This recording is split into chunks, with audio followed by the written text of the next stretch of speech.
매주 화요일마다 우리 안의 화를 풀어드립니다. 우울과 병을 초래하는 관계 회복을 위한 프로젝트. 문제는 화병이야. 오늘은 나우미 가족문화연구원 김숙기 원장님과 함께하겠습니다. 원장님 어서 오세요. 네, 안녕하세요. 반갑습니다. 반갑습니다. 네.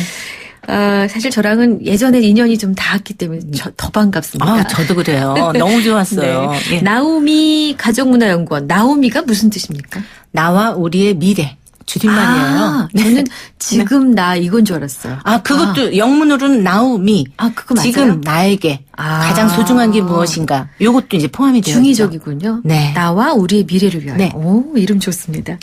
자, 이제 오늘 부부 갈등 또 우라병, 화병에 대한 질문이나 김숙기 원장님께 상담 있으신 분들 문자 주시면 되는데요. 샵 0945 우물정 0945로 문자 보내시면 되겠습니다. 2692님이 아이고 칭찬을 해주셨어요. 1등 최고 방송. 어제는 짧아서 아쉬웠어요. 오늘은 길게 해주세요 하셨는데 네, 오늘은 제 시간 다 합니다. 0214님 오늘 두 번째 방문인데 기대됩니다.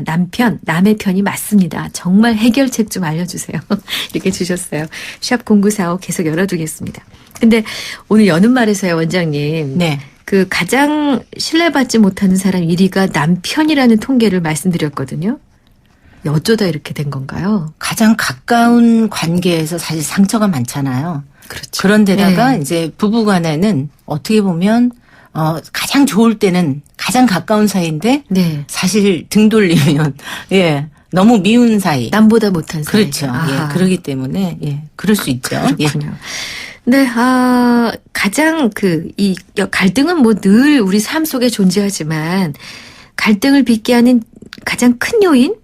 어떤 것들이 있습니까? 실제로 만난 사례들이 실제로는 많으시죠? 사실은 이제 너무나 많은 문제들을 다 가지고 있어요. 이제 네. 부부마다. 네. 그런데 이제 예를 들면 뭐 외도다, 뭐 성격 차이다, 아니면 뭐 고부 갈등이다, 경제적인 갈등이다, 자녀 양육에 관한 갈등이다. 다 있을 수 있지만 그러나 이제 중요한 거는 그 문제를 잘 해결할 수 있는 관계가 있고 잘 해결할 수 없는 관계가 있어요. 근데 이제 그게 뭐냐면 대화예요. 대화. 대화가 어느 정도 그래도 되느냐, 잘 안 되느냐. 대화가 만약에 잘 된다면, 아주 큰 문제도 작게 만들 수 있고요. 아주 하찮은 문제 있죠. 네. 이 문제도 대화가 안 되면 엄청나게 부풀려서 이제 크게 될 수 있기 때문에 네. 남들이 생각할 때는 에게 뭐 그런 문제로 그렇게 갈등해? 이런 것도 그 부부에게는 이혼을 야기시킬 수 있는 거죠. 그렇군요. 네. 결국은 소통이네 또. 예, 맞습니다. 그럼 갈등이 쌓이다가 이제 폭발하는 시기 주로 언제가 심합니까? 예를 들어서 참다가 그거죠. 어떤 일로 촉발이 돼 그때. 그러니까 내가 견디지 못하는 시점이 이제 폭발하는 시기예요. 그런데 이제 보면 주로 이제 중년기, 특히 갱년기 때 이제 많이 폭발할 수밖에 없죠. 젊은 시절 내내 참다가. 그렇죠. 이제 견디다 이제는 더 이상 내가 인내력의 한계를 느꼈다. 네. 그런데 이제 사람마다 조금씩은 차이가 있어요. 그러니까는 그 행복에 초점을 맞추느냐 불행에 초점을 맞추느냐에 따라서도 조금 달라질 수 있고요. 네. 그리고 이제 성장 과정하고도 저는 연관이 많이 된다고 생각하는데 네. 더 이상 나는 행복하지 않아. 그래서 이제 그 행복에 조금 더 이 초점을 많이 맞추는 사람은 빨리 견디지 못하는 상황이 올 거고, 근데 이제 성장 과정에서 불행한 것을 끊임없이 이렇게 견디었던 부분들이 있다면 사실 불행이라고 하는 거를 깨고 나오는 게 쉬운 게 아니죠. 네. 그렇기 때문에 그냥 견디는 인생으로 조금 더 길게 갈 수 있어요. 그런 부분들도 조금 이제 영향을 미칠 수 있는 거죠. 꼭 좋은 건 아닌 것 같아요. 잘 견디는 게. 그렇죠. 참고 견디는 게 사실은 다 좋은 건 아닙니다. 알겠습니다. 0412님. 저는 결혼 7년 차입니다. 아무리 좁히려 해도 좁혀지지 않는 남편과의 갈등과 차이. 살다 보면 나아진다고 하는데 전 도무지 미래가 안 보입니다. 차라리 헤어지는 게 서로가 행복하지 않을까요? 시간이 해결해 줄까요? 이렇게 문자를 주셨어요. 시간이 해결해 주지 않죠. 여기에는 뭐가 있어야 되냐면 사실 의지가 필요해요. 어떤 의지? 그러니까는 내가 더 이상 이렇게 살지 않겠다라고 하는 의지가 우선 필요하고요. 그렇다고 해서 가정을 아예 깨고 나와라는 게 아니고 그 전 단계가 있어요. 문제를 해결하는. 그렇죠. 그래서 적극적으로 문제를 해결할 수 있는 방법을 조금 더 고민해보고 찾아보고 전문가의 도움도 도움 받고 받고. 그러면서 적극적으로 푸는 과정을 한 다음에 그 다음에 결정해야죠. 손 놓지 마시라 이 말씀이시죠? 그럼요. 알겠습니다. 자, 저에게 상담이 좀 들어왔는데 요거 사연이에요. 요 사연 함께 듣고 좀 더 깊은 얘기를 나눠보겠습니다.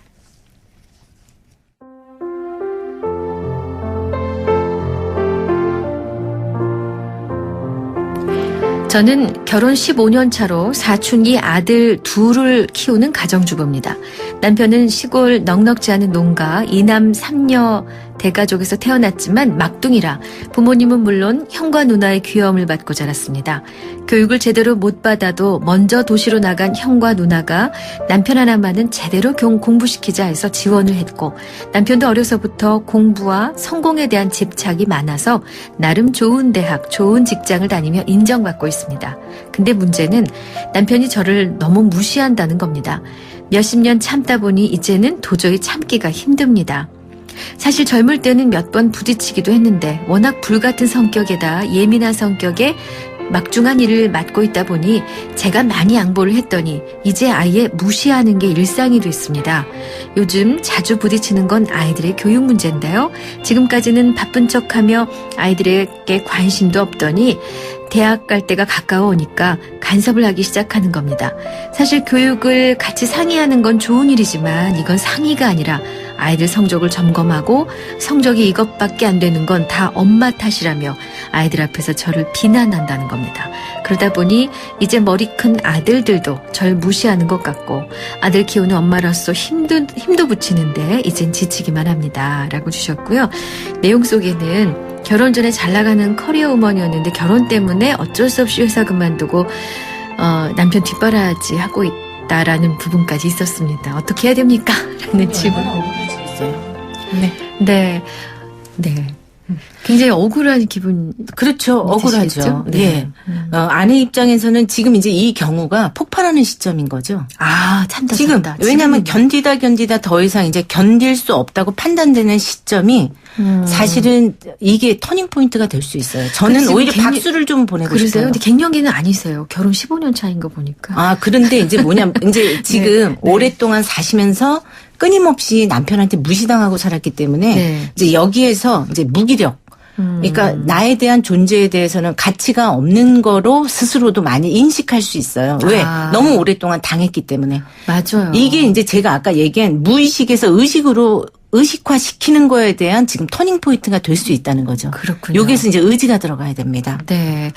자, 이런 사례가 아마 주변에도 많으실 거고 본인이 겪으실지도 모르겠어요. 남편. 이 남의 편이라고 놀림받는 요새는 남편 때문에 힘든 분들 문자들 주고 계신데요. 샵 0945 우물정 0945번입니다. 유료 문자입니다. 이리로 문자 주시면 돼요. 일단 광고 듣고 오겠습니다. 자두의 대화가 필요해. 오늘 김숙기 원장님이 추천하신 곡인데 이거 왜 신청하셨어요? 속으로 쿵쿵 앓지만 말고 표현을 하라. 이제 말해라. 네, 이야기를 하고 전달해라. 이제 이런 의미인 거죠. 알겠습니다. 그 의미를 새기면서 들어볼게요. 네.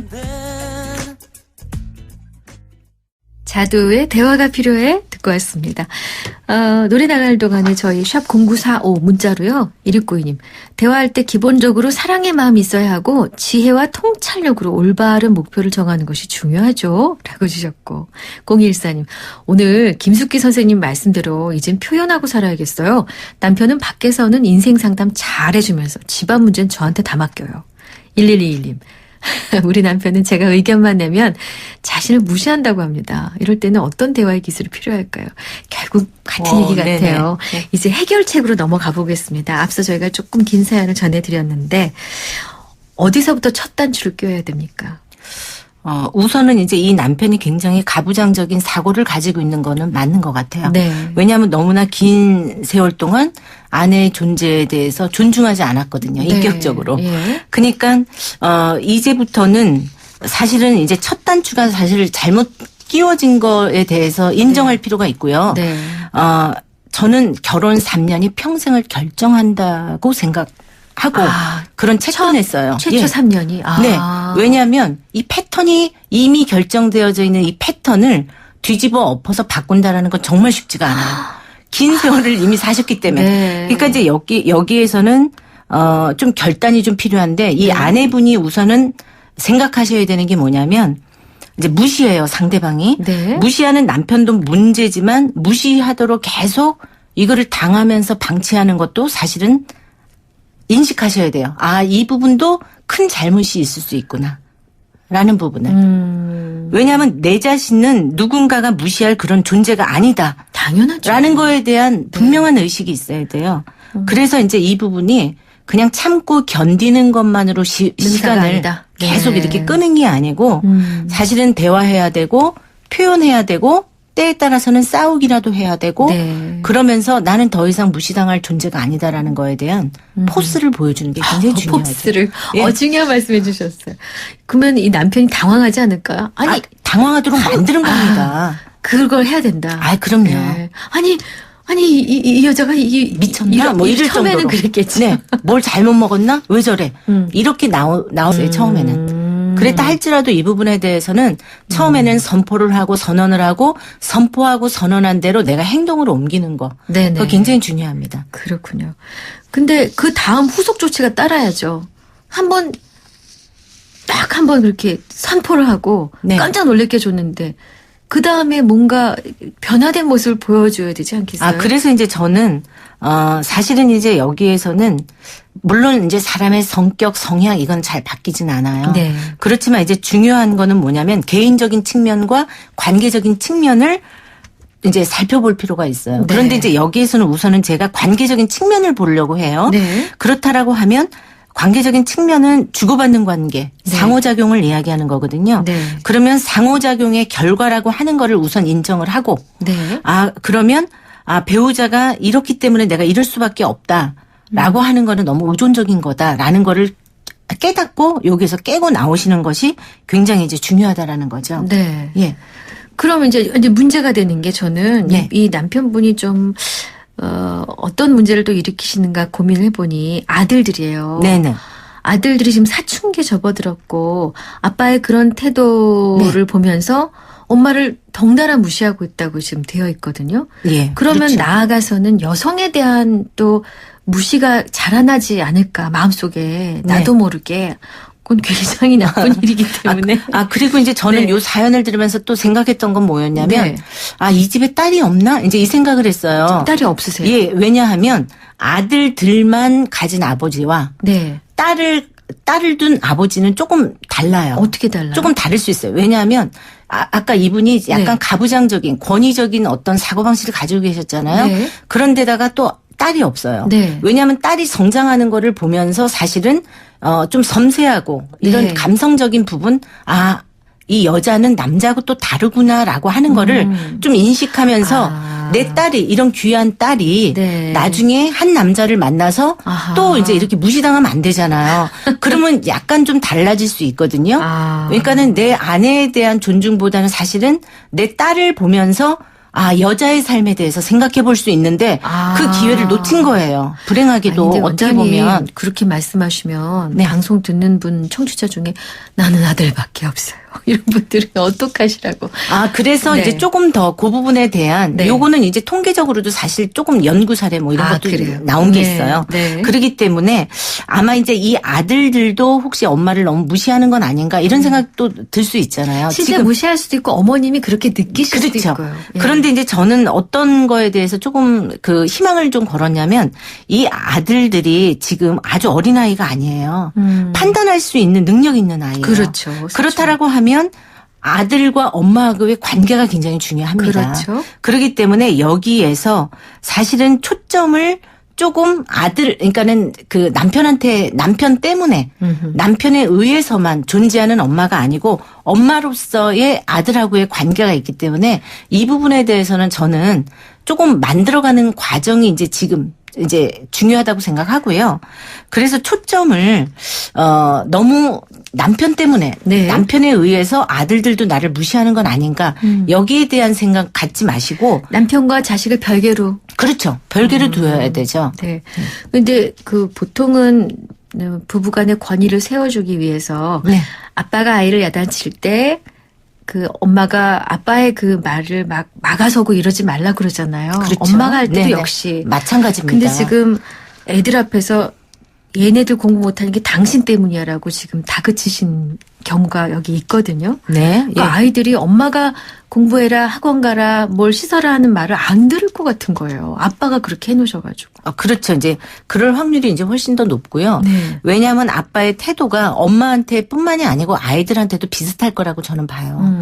왜냐하면 아이의 마음을 하나하나 헤아리면서 대화하면서 아이 공부 잘할 수 있도록 관심을 갖는 게 아니고 성적에 의해서만 판단하는 아빠거든요. 너 왜 이것뿐이 못했냐? 네. 너 왜 이러냐? 그렇죠. 이제 이렇게 이제 성적만 가지고 좀 화를 이렇게 드러내는 그런 이제 아빠시기 때문에 아이들도 좀 느끼는 것이 분명히 있다고 저는 생각합니다. 그렇군요.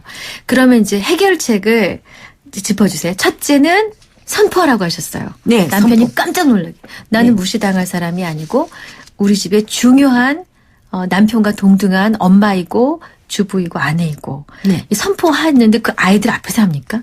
아니면 남편한테만 합니까? 언제 하면 좋습니까? 저는 이거는 이제 가족들이 다 있는 데서 이야기해도 괜찮고요. 그렇군요. 그런데 이 부분에 대해서 우선 우리가 내 안에 내면이 조금 강하게 내가 신념을 가지고 있어야지 표현도 좀 더 분명하게 할 수 있거든요. 당연하죠. 예. 그러니까 이제 그 전 단계에서는 뭐냐면 초점을 자기 자신한테 맞추는 게 굉장히 중요합니다. 그런 시간을 가져라. 네, 그러니까는 무시한다고 해서 무시당할 사람이 아니라는 거를 스스로가 끊임없이 받아들이면서 인생의 초점을 본인한테 이제 맞추는 게 이제 굉장히 중요해요. 말로만 준비하는 게 아니라 실제로 네네. 안에다 가득 채워라. 그 네. 생각을. 네. 그리고 이제 제가 이제 제 고백을 좀 하자면 네. 저는 신혼 때 무지막지하게 저는 무시당했어요, 남편한테. 신혼 때? 어머나. 원장님이요? 네네. 믿기지 않죠. 그런데 그것이 촉발이 돼서 네.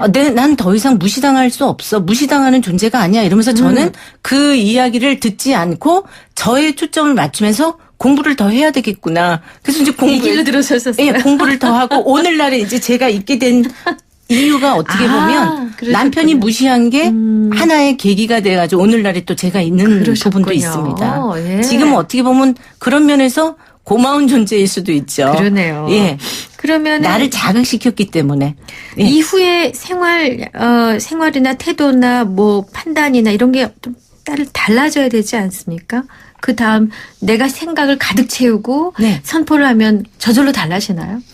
예, 이제 선포를 하고 이제 벌써 이제 조금 달라지겠죠. 우선은 달라지죠. 분위기 자체가. 그러면 남편이 생각할 때는 네. 아니 왜 저러지? 뭐 이제 처음에는 이상하게 생각해요. 근데 거기서부터 시작이에요. 상대방한테 위기감을 줘야지 이 배우자가 생각하게 도와줘야 돼. 내가 뭘 잘못했지? 왜 이러지? 이러다가는 가정이 큰일 날 수도 있겠구나. 과거에 함부로 대했던 내 아내가 네. 아니구나라고 네. 하는 거를 인식하게끔 도와주는 과정이 좀 필요합니다. 문제는 내가 먼저 바뀌어야 상대를 변화시킬 수 있다라는 게 핵심이신 것 같아요. 그리고 표현해라. 네. 네. 그래서 장기적으로는 네. 이제 아내가 달라지면서 단단해지는 거, 상처받지 않고 상처를 쳐내는 훈련. 쳐내는. 네. 멋진 표현이에요. 예, 더 네. 이상 이제는 예전의 여자가 아니다라는 걸 느낄 수 있도록 하는 게 굉장히 중요하고요. 단기적으로는 대화를 시도해야 되는데 상처 받았다라는 거, 너무 힘들었다라는 거를 적극적으로 알리는 거죠. 근데 말로 하기 처음에 어려우면 네. 문자 메시지, 편지로 아하. 이런 것들을 남겨주는 거는 굉장히 중요합니다. 그렇죠. 예. 다시 보고 할 수 있거든요. 상대가. 6229님. 아들뿐인 저는 말씀하시는 거 공감합니다. 저는 65세의 남자입니다. 아이고 그러셨구나. 9110님. 남편이 남의 편이 되는 건 남편 책임이 크다고 봅니다. 예전 구애할 때의 초심으로 돌아가세요. 1395님. 저는 아이들 다 키우고 일 시작했어요. 가사 도우미를 했는데 평생 제가 잘하는 일이 집안일이니 특기도 살리고 돈도 벌고 좋대요. 그러다 보니 제 자존감도 높아지고 남편도 저를 덜 무시해요. 자존감을 높이는 작업이 병행되는 거군요. 저절로. 네, 자기 자신을 나 좀 소중하게 중심으로? 네. 하면서 내가 잘할 수 있는 거, 자기한테 초점을 맞추는 것이 굉장히 중요하죠. 좋습니다. 자, 오늘은 저희가 아내를 무시하는 남편 그런 어려운 관계 속에 아내의 화병을 좀 치유해드리는 방법들을 알아봤는데요. 나오미 가족문화연구원의 김숙기 원장의 도움 말씀으로 진행해봤습니다. 원장님 감사합니다. 네, 고맙습니다.